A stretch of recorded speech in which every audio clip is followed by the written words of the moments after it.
Hello, ladies. So, an important subject I want to touch upon today, and that is how do you deal with people who are not so supportive when you are on your own personal and spiritual path? And how do you deal with those people who just don't get it, or perhaps the people who are a little bit critical of what you're doing? Maybe they're judging you for what you're doing. So, I've definitely experienced this, and I know a lot of my clients have had this as well, where they have been working on themselves, transforming their mindset. Or they've been, building this new business that they're passionate about, and somebody said to them, "Oh, why are you doing that?" Or they've kind of laughed at them or ridiculed them, or made some sort of offhand negative comment. And I've been there. A story I tell in relation to this is a friend I've got who she just doesn't really get the whole spirituality thing, if I'm being quite honest. It's just not her thing, and that's fine. But she decided to send me an email. I'm really into crystals, and she sent me an email, and the subject of the email was the meaning of crystals. You have to see this. And I was like, oh, this is so sweet. Like, she sent me across something. And she's kind of showing her support, even if it's not something that she really gets. Anyway, I opened the email and realised it was not something that was being in support of my spiritual journey. It was nothing to do with crystals. Well, it was, but basically it was a sheet, and it was like a picture. It was like a download image thing, and it was a picture of all these different crystals, and at the top it said the meaning of crystals. And then next to each crystal it said, nothing, I'm a rock. So a piece of rose quartz, meaning equals nothing, I'm a rock. Basically saying that crystals are a load of bullshit. And of course, I felt a little bit sad about this, because this is something that I'm really passionate about, and it was almost as if I was being made fun of because of my beliefs and my interests. And I know the email was just sent as a joke, but it did kind of get to me a little bit. And there's been lots of different situations where I've been doing things, and I almost sometimes I feel quite vulnerable, because, and this is the thing, right? If anybody's a coach, you'll really get this, because as a coaches, or as spiritual teachers or whatever, a lot of the work that we do requires ourselves to put ourselves out there, be vulnerable, share our message, share our wisdom. And when we open ourselves up like that, we open ourselves up to a lot of praise and for a lot of people to love us and be inspired by our words. But we also open ourselves up to a lot of criticism and potentially rejection as well. And that can really be a tough thing to deal with. So how do we manage this?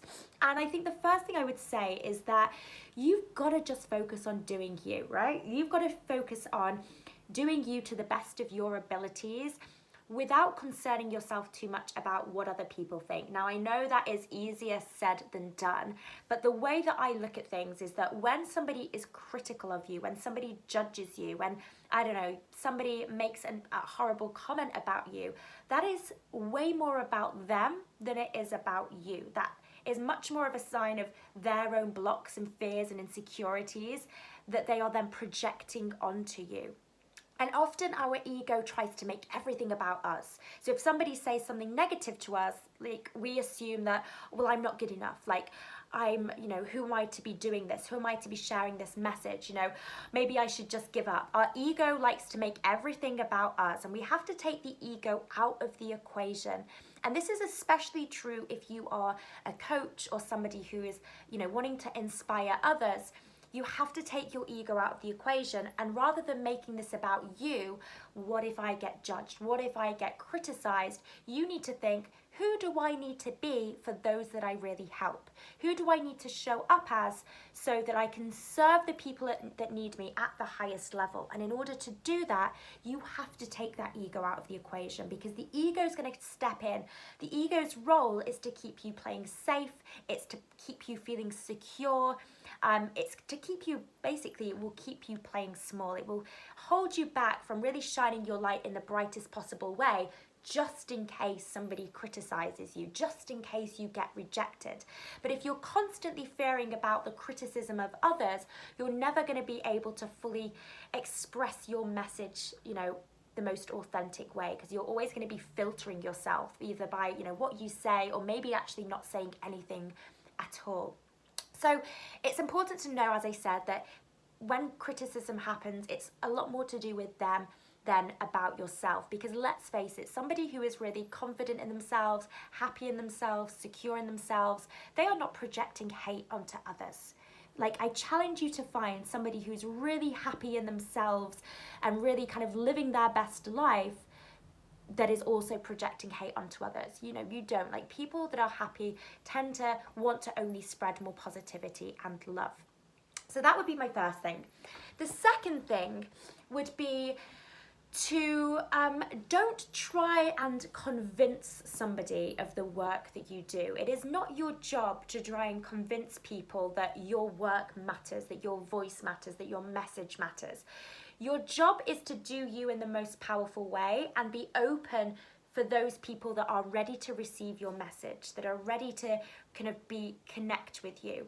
And not everybody is going to get it. So I've got people in my life that I love that just absolutely are not ready for some of the work that I do. You know, they're not really into the law of attraction or spirituality or personal growth, and that is absolutely fine.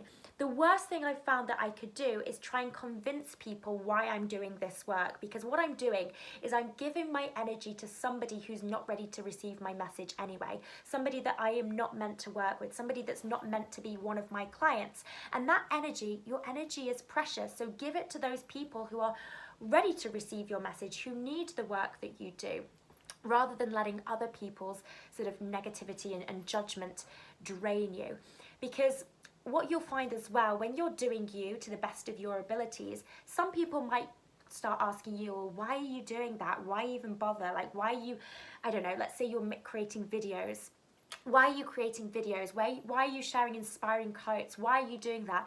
They may start asking you why you're doing that, but if you keep going, you keep doing you, and you start to witness the successes of that, the fruits of your labor, and manifest all of these amazing things, the people who once asked you why may eventually start asking you how. And I found that there's lots of people who starting out just didn't really get the work that I was doing, that have now come to me and said, Danny, look, I need to make changes in my life. Is there any books you recommend? You know, I'd love to be in your programs. What can you do? Like, can you help me with this? So, you know, not everybody is going to be ready to receive this support now, but they may do eventually. And, you know, as I said, do you, and the ones that will get it will eventually, you know, turn themselves around and come back to you anyway. Now, finally, I just want to reiterate the importance of having a support network around you, like a community of like-minded women who do get it. Because if you're constantly surrounded by people who just don't get your mission or don't get the work that you want to do, or constantly questioning you about it or criticizing you about it, or just not interested, they're like, oh, that just sounds like a load of bullshit. Like, if you're constantly surrounded by those types of people, you're going to start questioning yourself. It's only natural, because the people that you surround yourself with have a huge impact on your own beliefs, your own thoughts, your own energy. So if you want to be reaching your fullest potential, you have to be around people that are going to help you reach that potential. So women that are on a very similar path as you, women who are, you know, have the same sort of aspirations and goals as you, women who are also doing the work to transform their mindset. It's really important to have that community, to be a part of that community. So we have a number of different ways that we create community within my business. So for example, our coaching programs, all of our coaching programs include a private community for the women that are a part of those programs, so that they have that network of support from other women. We also have a free Facebook group where women can kind of interact with each other and be in that sort of high vibe environment. So there's lots of different ways that we create community within our business, because I know how important it is to surround yourself with women that get it. So I would love to know then, like, have you ever experienced somebody sort of rejecting you before or criticizing you? How did you handle it? Is this something that you've kind of experienced? Let me know in the comments below, and how have you been able to deal with that. And yeah, if you have enjoyed this video, make sure to give it a thumbs up, give it a like, and if you've not done so, subscribe to my channel as well. All right, ladies, well, it was lovely connecting with you, and I will speak with you again very soon. Bye.